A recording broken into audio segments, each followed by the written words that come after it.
illegal. We didn't invite none of you here. We're the only Native Americans here. That's right.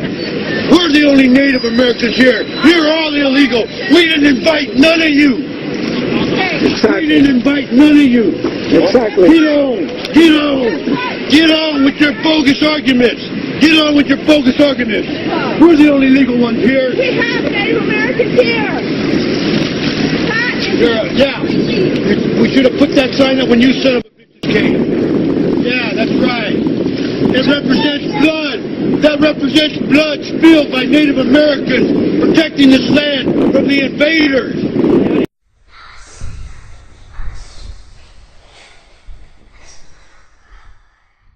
From an American Indian point of view,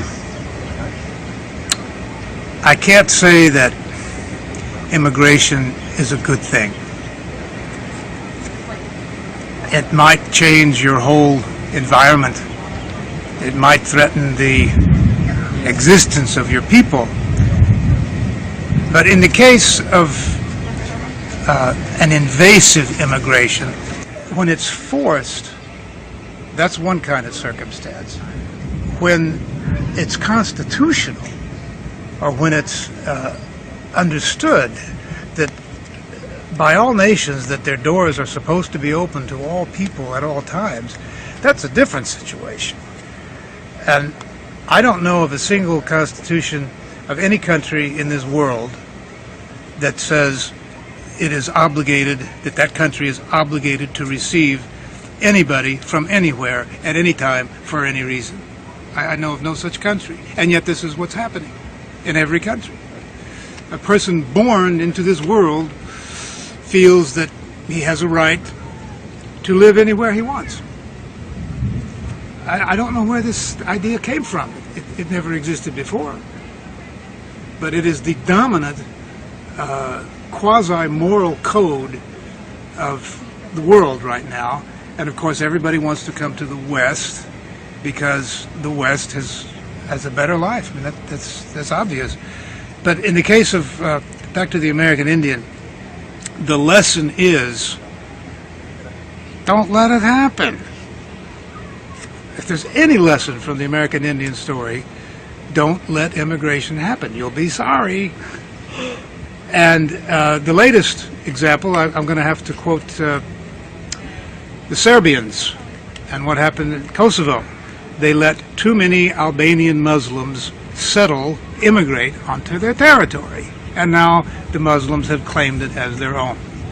That's what Muslims are all about, is claiming territory. And it's awful easy to do in the West now because everybody's going by this unwritten moral code that you can live wherever you want. Nobody can stop you. You have a right to live wherever you want. It ain't so. Or if it is true, then nationhood is out the window. That is the doom of nationhood. Open doors. I would say the Muslims. I would say Islam. Because it has an intent, a stated intent for what it wants, what its goals are, and what it wants to accomplish. But the enemy underneath that is this open door policy. So those are the two things that are combined. White Western civilization feels, it's a macho thing. If you're Attila the Hun and you have guests, you let them eat out of the silver, you eat out of stone. You let them use the gold knives and you use a stick or something. It's macho. You treat your guests well.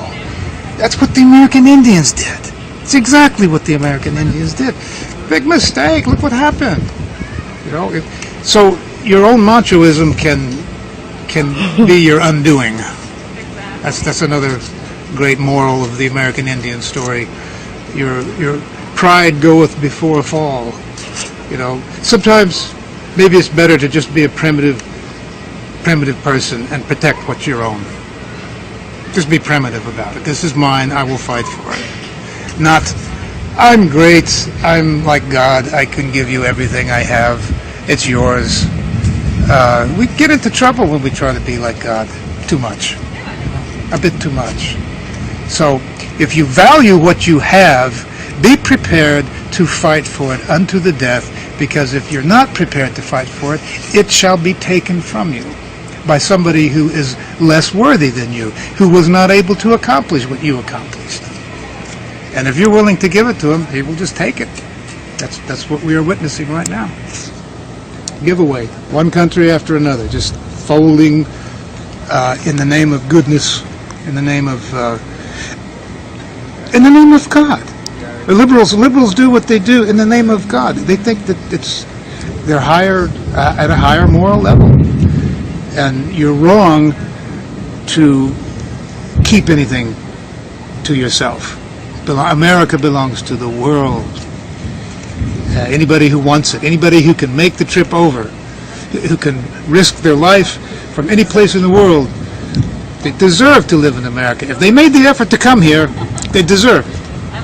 You know, there's all kinds of. We always justify what we're doing. You have to justify yourself to live with yourself. So that's what always makes me revert back to the primitive mode again. If you have something, you better be prepared to keep it, because somebody will take it, especially if it's valuable.